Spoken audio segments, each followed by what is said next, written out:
Hey, good afternoon everyone. Pasay Baller here. Andito po ngayon tayo para sa predictions natin for MPBL. Today is July 3, 2024.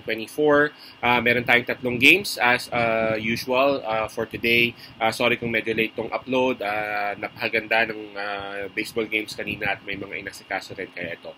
Dito tayo ngayon. Okay? But anyway, I'll try to make it as quick and as fast as possible. And again, before we continue, I'm just inviting everyone who have not subscribed yet dito sa YouTube account natin, Pasay Baller. Pakiclick lang yung subscribe button. Sama nyo na rin yung bell logo para anytime or every time na meron tayong bagong video, manonotify yan kayo. Okay? By the way, I'm also inviting everyone for those who are interested in subscribing to our MLB or baseball predictions or MLB best picks. You can just actually reach us through Instagram, Telegram, WhatsApp, or even Messenger account.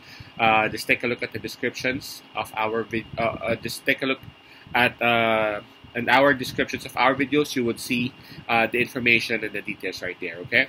All right. Ayan. Okay, nalilito na ako. Namadali, so medyo chill lang siguro. Okay? Again, there are 3 games for today. The first one will be between Parañaque Patriots and they are going up against Bicolandia Oragons. So let's take a look at the standings as usual. For Parañaque, they are having the better record with with the stint of 9 wins and 6 losses, while for Bicolandia, they are one of those bottom swellers natin. They are currently at 2 wins and 13 losses. Now, kung titingnan natin, I guess it's quite obvious kung sino yung mas magaling, diba? So that's obviously Parañaque. So let's go ahead and take a look at the spread that is given. It's minus 20.5, and that's given towards Parañaque. Now, this one's a bit tough, This one's a bit tough. Kanina inisip ko rin to. Kasi yan, again, Parañaque will win the game. I guess that's quite obvious, but by how much? Yun naman na yung question natin ngayon. And the spread given is 20.5. If I'm not mistaken, earlier, mga alas 8 ata yun, parang 21.5 ata yan. So mukhang bumababa, diba? Mukhang bumababa. If I remember it right, nasa 21.5 yan kanina. I actually studied yung trend ng mga laro nitong dalawang teams na to. Bicolandia, again, they are one of those bottom dwellers natin, diba? 2 wins pa lang sila. Pero although yung huling laban nila, it was against Sarangani, tambak, grabe. Abot ata ng 40 yun. But if you take a look at the games before that, they even had back-to-back wins, So kahit paano somehow meron yung confidence. Yung ibang games nila, hindi naman ganun tambakan na 40-30. Siguro ganun yung sa Pampanga, pagka San Juan, ganyan. Pero yung mga ibang teams, hindi naman. I mean, yes, tatambakan sila do double digits, pero hindi naman 30 or whatever, di ba? So, tong 20.5 kanina, medyo nahirapan ako. Now, if you take a look at Parañaque, kagaya nung itinuro ko last time, di ba? Categorize natin sa tatlo itong MPBL. Yung unang category natin would be yung Giants. For me, that's how I do it, ha? That's how I do it. Nasa sa inyo na yun, kung susundan nyo. Tatlo yan. Yung nasa taas, yung Giants, yun yung top 10 teams natin. I call them Giants. Yung nasa gitna, yun yung 11 to 20. Top 11 to top 20 teams natin, yun yung, I call them mid-performers, diba? Mid-performers. And then yung sa baba natin, yung 21 hanggang sa dulo na yun, bottom dwellers. Yun yung mga medyo mababa talaga sila. Now, kung titingnan natin to, bottom dwellers ng Bicolandia, obviously, dalawang panalo nga lang sila. But Parañaque, they are not categorized sa Giants. Sa mid-performance lang sila. And this is those kind of games na yung laban ng bottom dwellers versus mid. Ito yung minsan nagsha-shine pa nga yung bottom dwellers, diba? So I'm not implying that Bicolandia will win, but yung 20.5 masyado talaga siyang nakakatakot. Especially kailan lang yung dalawang panalo ng Bicolandia at back-to-back pa yan.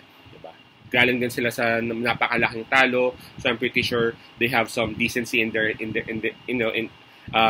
minds and in their heart na hey, bawi tayo, 'di ba? May mga XPBA players din yung Bicolandia. 'Di ba? Alam naman nila yung kaya nilang gawin at dapat nilang gawin. So again, this is gonna be a toss coin battle, pero dito sa game na to, I will side with Bicolandia Oragons with a plus 20.5. Again, My pick on this one would be Bicolandia plus 20.5. Okay, so let's move on. The second game, very interesting. Napakaganda ata ng araw na to. Sarap sana ng may Starbucks dito habang nanonood. Padala naman ganyan. Wala akong pera eh. Ha? Maganda yung prediction natin for tomorrow. Diba? Andiyan naman yung Gcash ko.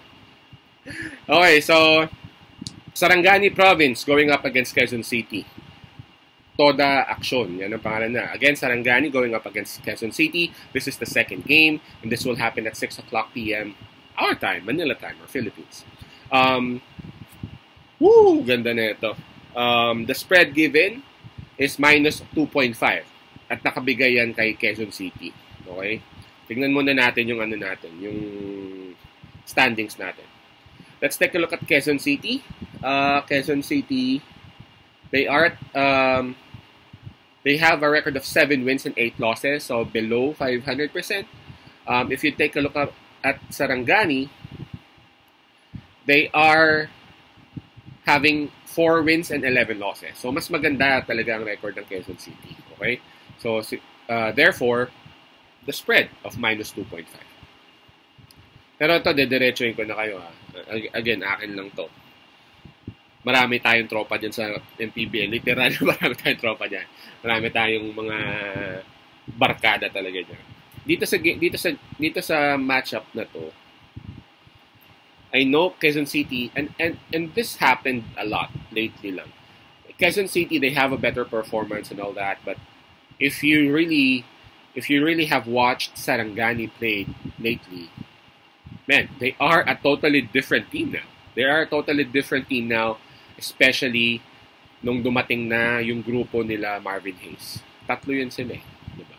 Marvin Hayes, obviously, leadership ang dala niyan. Inside scoring, may depensa pa. Yung dalawang kasama niya, outside shooting. Diba? So, mula nung dumating, literal, in a snap, nagbago talaga yung Sarangani. Alam mo yun? Talagang nakakatakot sila. Nakakatakot. Ewan ko, Mindoro ata yung tinambakan nila ng grabe. Diba? Parang, was it Mindoro? Bicol. Yun, Bicol. Tinambakan nila yung Bicol ng 40, may get. After, remember, that was after Bicol won 2 games. Back to back.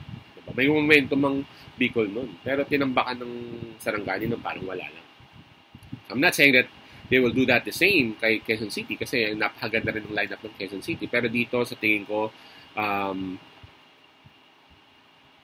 there's even a huge possibility na manalo ang Sarangani dito. They are pumped up. Marvin Hayes is a good leader. Marvin Hayes is a good player. Hindi na puro dak lang yan. Kikilos pa yan sa bibigyan ka ng double-double, bigyan mo siya ng oras. And for me, Quezon City has been so inconsistent. I mean, take a look at their record, 7 wins, 8 losses. Maybe if you have a lineup like that, and maybe if you have a coaching staff like that, for me, I think you should be having a better record than 7 wins, 8 losses. Kahit at least 8-7 mo man lang, di ba? Kahit nasa 500% mark man lang siya sana. Pero hindi ganyan nangyayari. And again, pretty solid tong Sarangani na to. Tapos 2.5, may spread pa, bibigay mo sa akin plus 2.5. Honestly, akala ko noon, ang bibigyan ng minus dito is yung Sarangani. Hindi ko pa nakikita yung spread na yan. Kasi nga, sobrang ganda na ng lineup ng Sarangani. Pero Quezon City pa rin ang may minus, so thank you. I'll go ahead and take that. My pick on this particular game, second game, will be Sarangani with the plus 2.5. Again, that is for safety reasons. Pero kung gusto nyo, medyo Sarangani fan kayo, taga Sarangani kayo, and you know, may extra naman kayo, go ahead, take Sarangani. Okay? So my pick on this one will be Sarangani plus 2.5. Okay? Let's move on towards the third game. Quezon Huskers, wow, number 1 team in the entire MPBL. Sila na lang ata, walang talo. Let's double check later on. Going up against the home team, Binyan Tatak Gel Game X. Okay? Okay, sige, tingnan natin as promised yung records. And I was correct. Quezon Huskers, ito na lang yung isang wala pang talo sa buong MPBL. And just like what I said, marami tayong kaibigan dyan, marami tayong tropa sa buong MPBL, sa Quezon. Paring Alvin Nabundo, God bless where you at. I'm always supporting you kahit anong team ka pa, nung PBA ka pa, CEU ka pa, nasa San Juan ka pa, supportado kita lagi, Brad. Okay, so Quezon Huskers 13-0 going up against Binyan. Nasaan na si Binyan? Wait lang Number 10 ng Binyan with a record of 8 wins and 5 losses. Okay, so let's take a look at the spread given. Spread given is minus 6.5. And obviously, that's for Quezon Huskers, diba? Very interesting. Obviously, papanoorin ko to. Kaya nga, padala na kayong pang Starbucks. Masarap manood ng kape habang main event, diba? So, ayan. Quezon Huskers going up against Binyan. Binyan has boosted their lineup. So, and as you can see, and as I mentioned earlier, nasa number 10 sila ng record natin. So, they're one of the Giants, diba? They're one of the Giants. I'm not sure if Pingres will play. Noong nakaraan kasi parang hindi siya naglaro diba? But the others, the others were there. Ko lang napansin si Cardona. Pero, yeah, I was sure with Pingres hindi siya naglaro. I guess that was when they went up against San Juan ba yung kalaban nila, diba? Yeah, I guess that was San Juan. Nalilito na ako sa dami ng teams nila. Kung PBA, kabisado kayo lahat yan hanggang sa 13th player nila Pero, ito, ang dami So, anyway, Binyan has boosted their lineup. So, napaka-solid din ng lineup ng Binyan. Wala si Pingres noon. Ang nag-lead sa kanila sa gitna. O nag-sentro talaga sa kanila dyan. Si, wait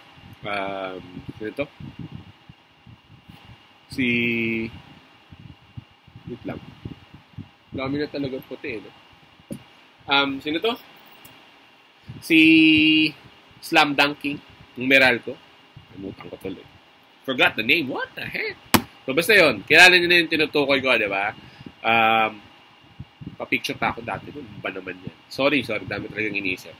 So, yun siya. Wala si Pingres noon. So, I'm not sure, pero I have this feeling na baka maglaro siya dito unless injured siya kasi alam naman nila gaano ka-importante itong laban na to going up against Quezon Huskers. I mean, just imagine kung matalo ninyo yung Quezon, that's gonna be a huge booster naman, not just sa roster, pero sa confidence and sa momentum.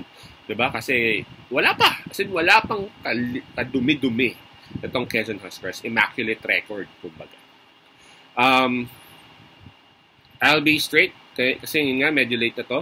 I think Quezon will win, but I'm not sure if you noticed this. Quezon has this tendency na manalo pero dikit. Di ba? Manalo pero dikit. Minsan papa-OT pa yan. Minsan mananalo one possession game pa yan. Di ba? And in this particular game, going up against Binyan, boosted lineup, they are at home. This has the setting ng ganun nga mangyayari. Di ba? It will be a close fight. Di ba? It will be a close fight. And with that said, pabor yan doon sa may plus 6.5. 6.5, 3-possession game na yan. Diba? So, my heart is belonging with Quezon on this game because, of course, again, a very good friend of mine, especially nung sobrang problemado ako noong 2021, Alvin was there. Thank you, Brad. I'm supporting and I will be praying for Quezon, but on this particular matchup, yung plus-minus, I think it's gonna be Binyan. Binyan plus 6.5.